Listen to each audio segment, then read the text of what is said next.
ছিল তারা কিন্তু কোনোদিন বাংলাদেশে বিশ্বাস করত না, যার ফলে ওদের সময় বাংলাদেশে কোনো উন্নতি হয় নাই এবং তারা এই কথাটাই প্রমাণ করে দিতে চাচ্ছিল যে বাংলাদেশ যে স্বাধীন হয়েছে এটা একটা ভুল সিদ্ধান্ত ছিল।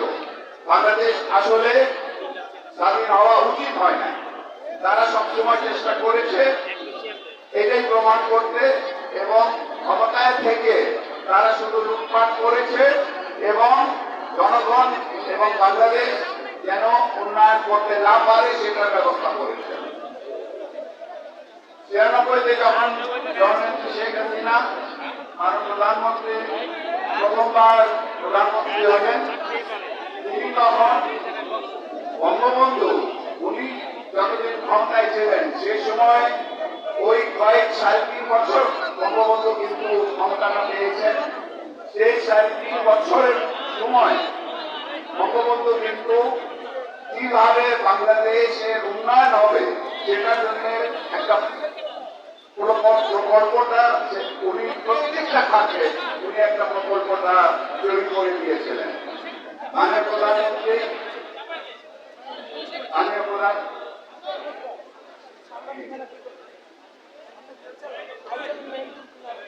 প্রধানমন্ত্রী ক্ষমতায় আসার পরে বঙ্গবন্ধুর যে প্রকল্পগুলি ছিল সেটা উনি বাস্তবায়ন শুরু করতে আরম্ভ করলেন এবং 2001-এ যখন আমাদের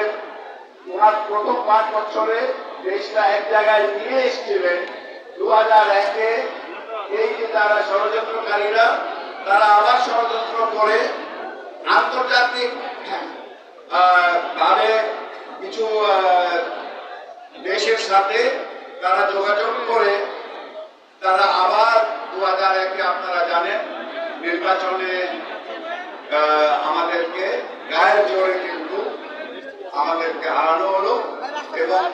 আবার 5 বছর তারা যখন আসলো ক্ষমতায় এসে এমন ভাবে তারা দেশটাকে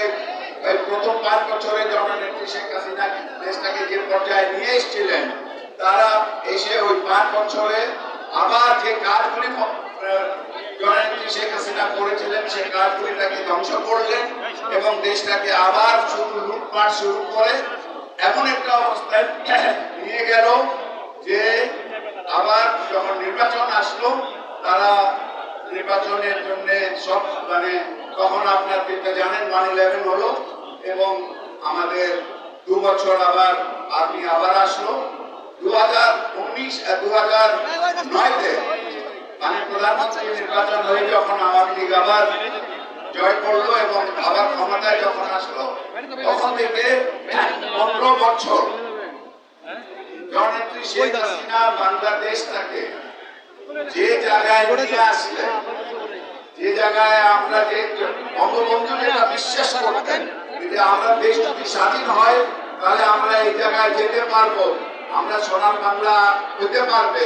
সেই জিনিসটা যখন মাননীয় প্রধানমন্ত্রী 15 বছরে 3 বার প্রধানমন্ত্রী হয়ে যখন এটা উনি করলেন আমরা কিন্তু আন্তর্জাতিক ভাবে আমরা কিন্তু উন্নয়নের এখন একটা রোল মডেল হিসাবে আমাদেরকে সবাই কিন্তু স্বীকৃতি দিয়েছে।